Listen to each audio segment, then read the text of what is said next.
Good day, I am Prophetess Sade Gilmore. Let me go here and give this morning of the Lord, the Judgment Day. It was something He allowed me to see this morning in a vision or in the spirit, whichever one you want to call it.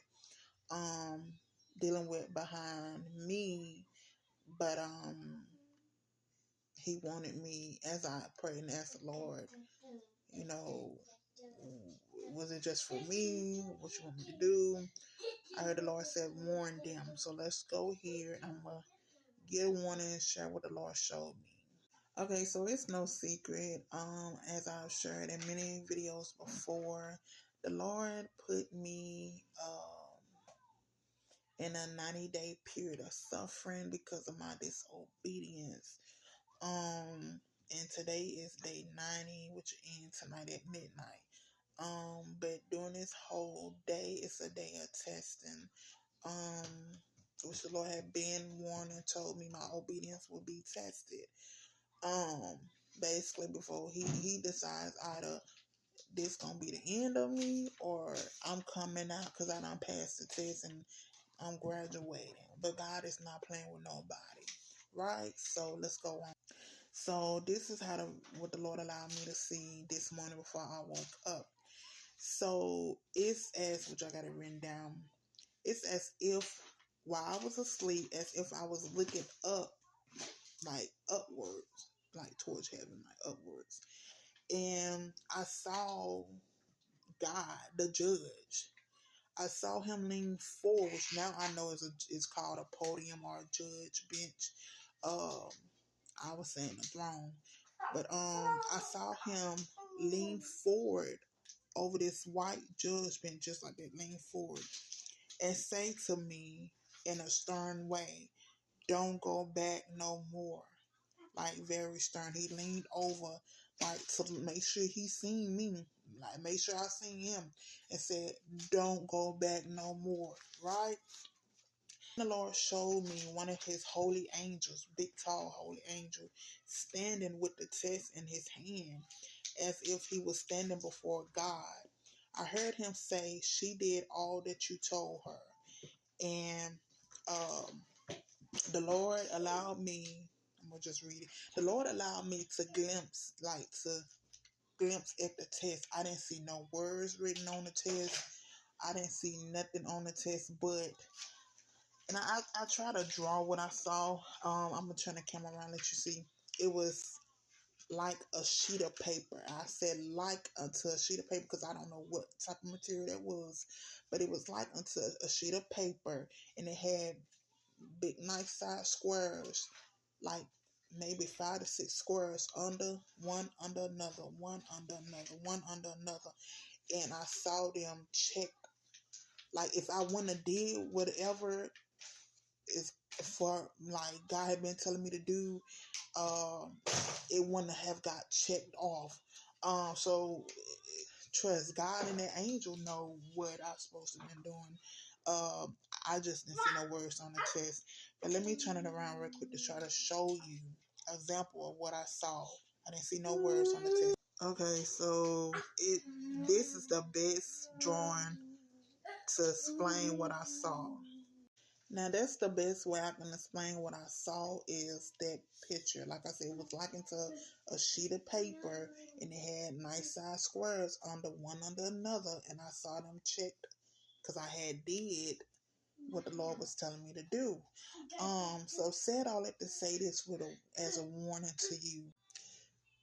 Obey the Lord the first time around. When the Lord tell you to do something, do it, or you will suffer. Yeah, just be obedient the first time around. Because I am a witness. This not my first time. I'm a witness. You will suffer. I done suffered before, but not like this. Meaning, when the Lord told me last year, when the Lord told me, what was in 22, while I was pregnant with my firstborn son, the Lord told me to leave my sperm donor alone. Well, when I did temporarily, but once I end up giving birth, the feelings end up coming back, and I end up going back. That's as I done shared that story too. During that time, the Lord told me to wait. He was gonna restore my relationship slash marriage to my kingdom spouse. So last year, but I chose to be disobedient and go back to my sperm donor. Uh, and let me just tell you, the Lord allowed me to suffer. So as I was saying, the Lord allowed me to suffer uh, under the hand of my sperm donor last year. Uh, Real domestic violence. I just never released no pictures or videos of it, but it was real domestic violence.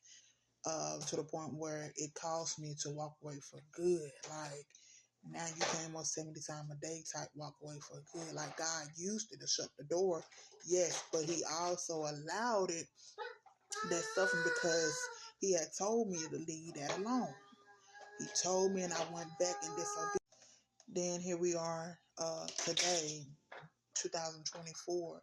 Uh, I don't know what all factors determines the level of judgment that the Lord releases out against you. All I know is when the Lord warns you, period, you know you don't supposed to be doing that. You know better.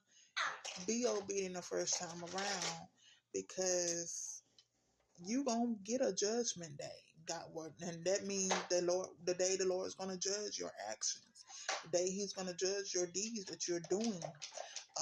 And it's not, oh, the day you die.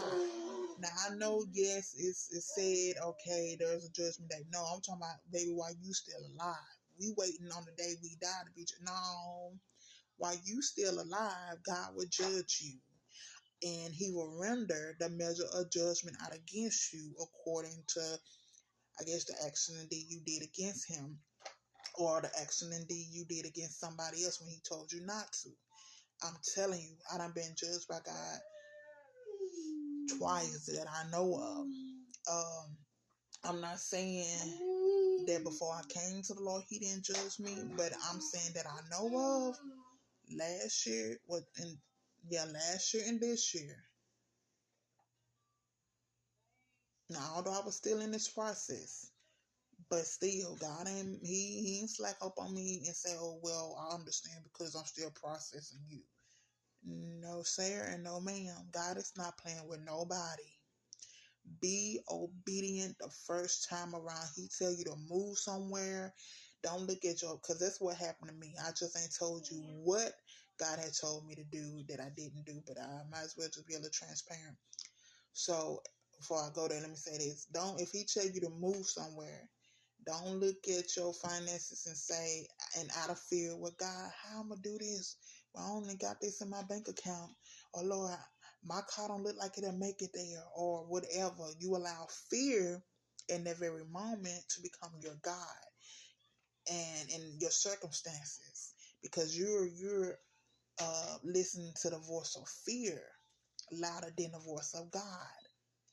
And so there it is, out of fear, and maybe somebody else in your ear. Come on. You honoring their words. Girl, you shouldn't do that. I don't think that was God. That for? Why you can't just get one around here? Why you can't just move around here? If God told you to do it, be obedient the first time around. Now, let's be a little transparent on me. So I can't recall the both exact dates, but I know one was July the 10th, because I had court that morning, and one was before July the 10th. During that period, before I actually met up with my kingdom spouse, we was talking about getting married, and the Lord had told me just clear as day. He said, go ahead and get married. So once I end up meeting up with my kingdom spouse, instead of being obedient and doing what the Lord said, I honored the words in that very second of my kingdom spouse, practicing idolatry, and went back. And that's why the Lord put me in that 90-day period.